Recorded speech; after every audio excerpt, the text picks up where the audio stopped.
transfer protocol, or HTTP. You probably have seen that in your web browser addresses. That's what HTTP is. This little dance goes on every time you go to a web page.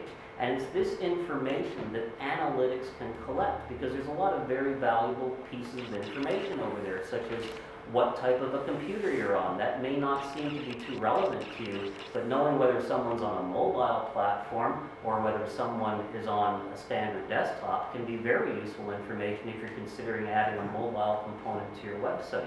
If you find out most of your visitors are coming on mobile, well then you'd better do something like that. Same thing as knowing what part of the world they come from. The IP address that is given can be used to correlate with the database and find out what part of the planet they're coming from. And for a business that's local here in Montreal, that can be very important information. If you find out that most of your traffic is coming from out of the city, out of the province, and you're advertising services that are only in Montreal, then you've got to do something to build up more local traffic. So analytics is basically monitoring all that data in the background. The way analytics works on your page is you're going to put a little snippet of code, we're going to go over that you add to your web page, and it can report back all of these statistics to Google Analytics main server, which in turn you'll go and pick up yourself. Now, there are other analytics software, of course. Google isn't the only game in town. There are some people who prefer not to use Google products, for example. They already think that Google has too much information on us to begin with, and by giving them a little bit of extra info, they don't want to do that. If you were here for our very first meetup, I talked about how the color of your hat can affect things, whether you're doing white hat, gray hat, or black hat activities. If the color of your hat isn't purely white, you may want to go with another analytics product just because you might be doing something you don't really want Google to know about. But for the most part, Google Analytics is a good choice basically based upon its price and all of its features. There are, however, some other products. I've got a few listed up over here. That very first one at the top, Piwik or Piwik, depending how you want to pronounce that, is interesting in that it's an open source analytics product that you basically install on your web server. And so being open source, it's completely free. You run it yourself, etc. These other products that are up there are also very good analytics products, and they all come with a price to them. So if you want to go beyond Google or don't want to use Google products, there are many other choices. And everything that I'm saying to apply to this tonight, to Google Analytics, will apply to these other products as well. Okay, well, great. So now we've covered what it is. How can this stuff help you? Well, what can you do with analytics? Well, I mean, analytics is going to give you a whole big pile of data. And I mean, that's what we all need, right? We don't have enough data already, so let's go get another big pile of data to add to everything that we have. It almost sounds like a nightmare, but it isn't. Google Analytics and other analytics products let you set up filters, let you set up to track only the things you're really interested in tracking, and it's valuable data for your business. If your website is part of your business, if you're using your website to make money either by driving people to your brick and mortar business or by selling things directly online, if it's important to you, then this kind of data is important, and it's stuff that you're going to have to adjust into your scheduled tasks of things you do with the web. Analytics is just another important component. If your website is just a blog where you're blogging about how you love pressed flowers and you're really not trying to get any money out of the thing, you're not monetizing it, then analytics may not be something you need. I mean, you might want to look at it just out of amusement purposes to see where your visitors are coming from. And there are other products that can do that for you too. If you're writing WordPress, there are plugins that will tell you that. But if you've got a business, analytics is going to provide data that you can use to improve your business. And what I'm going to do is I'm going to go over a little analogy right here, right now. Basically by comparing analytics and how it works to something that we're all more familiar with in real life, because I think that serves a lot of times to help clarify things. So I'm going to compare analytics. I'm going to use the example of a brick and mortar store versus an online store. Now, by brick and mortar, you're probably familiar with the term, but I'm talking about a real honest-to-goodness store, like the Couche-Tard down the street, or like the Bay, or Sears, or Walmart, or any actual store, or a small mom-and-pop store that you might own. And I'm going to compare it to an online store. And for an example, for lack of a better example, I'm going to use a jewelry store right now. Now we're just going to be talking about a very basic jewelry store. We're talking about a store that's either situated in a popular shopping mall or maybe on a busy street, situated in a location where you know that there are clientele who will buy jewelry. Now that's online. The equivalent of that would basically be building your store and doing some keyword research, etc., so that you know you're going to get traffic that's actually interested in the jewelry that you're selling. For the brick and mortar store, our very simple store is going to have a storefront window, a window display. And the equivalent on the online store is going to be the front page of the online store. In both cases, this is the first thing that a person sees when they arrive at this store, and hopefully it entices them to go into the store or into the shopping section of the website, as the case may be. For the brick and mortar store, the inside of the store, we're just imagining a one-room store, probably not even as large as this room, where you've got a bunch of display cases and a cash register. And for the online store, we're again looking at a shopping area where you've set up with an e-commerce system. You've set up categories for the different jewelry you have, the watches, the earrings, the brooches, etc., and a very simple checkout system. So really, there's quite a parallel between the two of them. So when the person sets up the brick and mortar store, and first of all sets it up, they're gonna, someone's gone to set up a store, and let's say she's decided to set up this jewelry store. She sets the whole thing up the way that she thinks it should look. I mean, she's been in a lot of jewelry stores, so she'll set up the decor exactly the way that she thinks it should, and then she'll go and she'll set up her window display to try to get people to come into the store. And you do all that, you have your grand opening, it's great, and within a week or so, the person is also the only person in the store. They sit in the store all day looking at the traffic, watching the people come pass by the store and look at the window display. And pretty soon they'll notice there are three different types of people who pass by. There's the people who just walk on by, they don't stop, they don't do anything. They're not interested in jewelry, they're not interested in the jewelry store, or this window display you have didn't do anything for them. They're just gone. I mean, you're always going to get those people. Then there are people who stop and look at the window display. And, she notices that people who stop and looking at the window display, they check a few things out, but then they wander on down the mall or down the street. And then you've got your third class of person who comes and looks at the window display and says, oh wow, and then they walk through the front door. That's a success. That's great.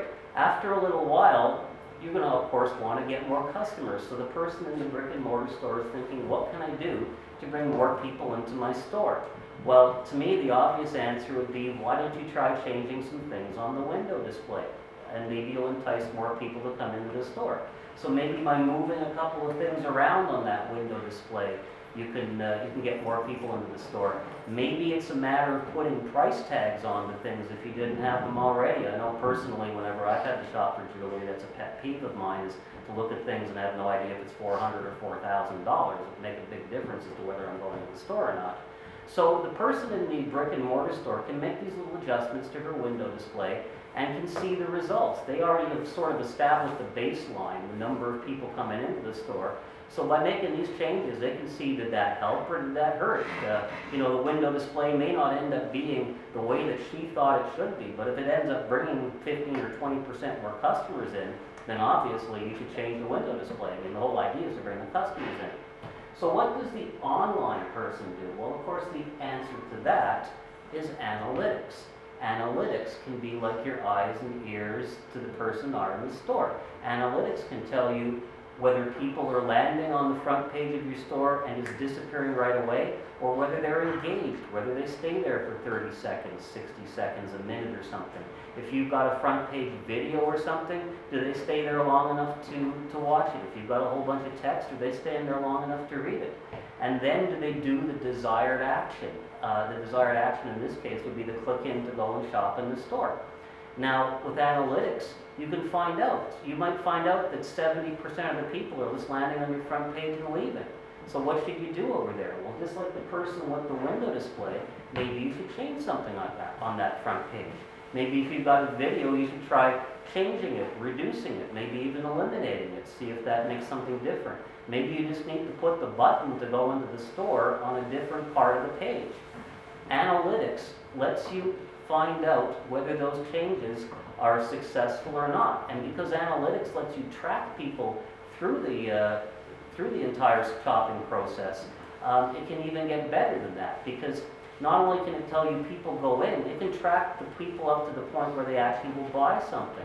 You might find you make a change on the front page. This is, you might make a change on the window display, which actually doesn't increase the number of people coming in the store, but it does increase the number of people who actually end up buying things, which is a good thing as well too.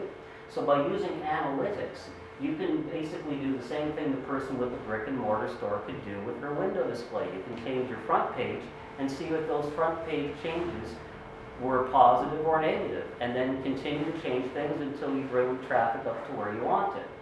Now when someone goes into the brick and mortar store, they've walked through the front door, and now they're presented with everything in the store. They've got all the display cases with the jewelry, they've got the earrings, the brooches, and necklaces, etc. And you know, the person inside the store again can observe this. Maybe people all make a beeline toward one particular product. If that's the case, then they think, well, I should sell more of these products. Maybe they always get the same question. Somebody is looking at earrings and says, do you have any more earrings? And you're always saying, oh yeah, it's in that display case over there. Well, if that's the case, maybe you should move the two display cases beside each other. Maybe you should move the earrings and the necklaces beside each other, because you've got ones that complement each other. So somebody seeing one will buy the second one. These are all things a brick and mortar person again can do inside her store. Maybe even putting the cash register in a different place will make a difference in sales. The same thing goes with the website with analytics. You can start making changes inside your store. Add more descriptions. If you see people are going to the pages with all the items, but then they're disappearing right away, give them some more to read, or give them a video or more pictures or something of it. Entice them to stay on the page and maybe buy it. Maybe you see people are actually going all the way and throwing things into the shopping cart, but they aren't going through with the process. It's what we call shopping cart abandonment. If that's the case, then you might want to look at your shopping cart process to say, okay, what is it that's confusing people at this step? Is there something that's turning them off? I mean, maybe it's the way it's designed. Maybe you only accept MasterCard and Visa, and you don't take American Express or PayPal or some way that they want to pay. By making those changes and looking at your analytics, you can tell whether they're positive changes. So basically, that's an analogy between a brick and mortar and an online store, and how you would use analytics as your eyes and your ears on that store. Analytics can also be used when you're doing pay-per-click advertising. I've mentioned Google AdWords over here. Most of you, I'm sure, are familiar with that. Those are the little advertisements you see on the side of a Google search, and that you also see on some people's pages who participate in the AdSense program. If you are doing Google AdWords and you're not using analytics, you should stop doing Google AdWords, really, because it's an essential component of doing an AdWords campaign. With analytics, you can actually track each individual AdWords campaign that you're doing, and you can follow people's traffic as they come through from the AdWords. Now you might say, okay, well AdWords gives me a lot of statistics. The one that I look at the most is the CTR, the click-through ratio, which is the percentage of people who actually click on the ad to the percentage of people it is displayed to. And quite often we do 2 or 3 ads and we adjust them when we say, hey, I want to get the one with the highest CTR. So you look at one of your ads that's got a CTR of 22%, one has got 12%. So obviously you're thinking, well, I should work with the keywords in the ads of getting 22%. Analytics may tell you a different story. You may indeed be getting more traffic from that ad that has a 22% CTR than a 12% one. But what happens to the traffic when it gets to their site? What if you find out that the 12% traffic is using a keyword that's a buying keyword, and almost all of those people purchase something, whereas the traffic coming from the 22%, maybe that's a keyword of people who are just looking for information, and they just go to your site and they leave, they don't buy anything. You might find that you should actually focus your effort on the ad with the lower CTR, simply because the visitors it's bringing you are visitors who actually complete your desired action, being buy your product or sign up for your email list or whatever the action on your website is. So analytics gives you that extra little window into an AdWords campaign. So really, as I said, if you are doing AdWords, you're spending money every time somebody clicks one of those ads. You need to know if that's an effective spend. So analytics is definitely the key to doing that. The next thing that you can also use it with is with SEO. Imagine that, or the SEO group, we're talking about something you can use with SEO. But this is true. Again, analytics will help you see if your SEO efforts are really producing results. And this can be really useful, especially if you're paying someone to do SEO, because you might be paying a few hundred, even a few $1,000s a month to somebody to do SEO. And SEO is kind of a gray area for a lot of people. They're spending money on it, but they're wondering, am I really getting a return on this investment? You know, what traffic is this actually bringing me, et cetera, et cetera. Well, if you use analytics and you establish a baseline and start doing some SEO, you will be able to see whether the results of your SEO it has been worth it. You'll also be able to tailor it. Maybe you're focusing on the wrong keywords. Maybe those keywords, like I was saying with the AdWords example, aren't buying keywords. So perhaps you need to refocus your SEO efforts. In fact, what a lot of people do is they combine the last two. When they're about to do SEO and they want to figure out what keywords to go for, they do a couple of small AdWords campaigns just to see what kind of traffic they're actually getting for these specific keywords. And then when they find keywords that actually work really well for them, those are the ones that they base their SEO efforts on. So they might spend a little bit on AdWords before even doing like more generic SEO. And again, analytics is a tool that will tell you whether you're doing a good job of it or not. So how do we get Google AdWords set up? Well, Google Analytics set up. I have AdWords in the brain. Obviously, the first thing to do is get an analytics account, which is very simple. Really, you go to Google Analytics page and you sign up. Nothing magic about that. There's no credit card number or anything asked as long as you're getting the free plan. You give them a little bit of information about where you are, etc., so they can tailor it properly to you. And that's about it. Once you get set up, you're going to want to start adding your website or websites, your web properties into analytics so you can track them. So you make an entry inside analytics for them, and then you add what they call tracking code. Now, tracking code is code that is provided on your analytics site. Your tracking code is unique to you. Nobody has the same tracking code. Actually, there's a number in it that's unique. The rest of the code is pretty well the same. It's written in JavaScript and is generally inserted at the very end of your web page. Now, if you're doing your own web pages yourself, you can do this. If you have someone who does web pages for you, they can easily do this. If they tell you they can't easily do it, you could probably look for somebody else to do it because this is really very simple stuff. There's even simpler ways to enter it on some platforms. For example, a lot of WordPress themes and plugins as well allow you to enter just the analytics account code ID onto your site. So you don't even have to put the entire code. You just simply put that number into there. There are a lot of other properties, web properties you don't own that lets you put analytics on. One example is the Meetup.com site that we are on actually allows for Google Analytics. So I've got Google Analytics on our Meetup.com site so I can track all of you folks when you're coming to visit us.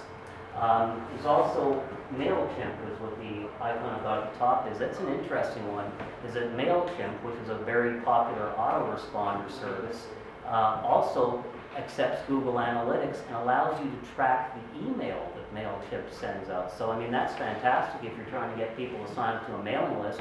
You can track them right on your web page up to the point where they sign up. And then you can actually track the emails that you send out, whether they're responding to them, etc. So you can not only fine-tune your web campaign, you can also fine-tune your email marketing with analytics. And I mean, that's a great feature actually for MailChimp to have. As far as I'm aware, they're the only autoresponder now that has that, but I could be wrong. Perhaps some of the other ones are picking up on that. And then once you get it set up, you've got to kind of fine-tune analytics. What you'll find is analytics is a very huge toolbox. And you don't necessarily need every single tool inside it, and it really depends on the type of site you have. Google has a number of great resources for doing that. They have filters you can set up so that you only see the analytics data that you want to see. They have templates designed for specific types of businesses that you can use so that you can set up your analytics. Or you might prefer to hire somebody who's actually got experience doing that as well too. If you've hired somebody to help you with SEO, etc., they will probably want to do analytics as part of the process if you don't have it already. So there is a bit of fine-tuning to get it working on your site, and all of this is done basically in the analytics panel. There's no code or anything involved, just so that you can get back the results that mean something to you. Okay, So now you've got analytics, you know what it is, you've understood why you should probably be using it. So now you've got it set on your site, there's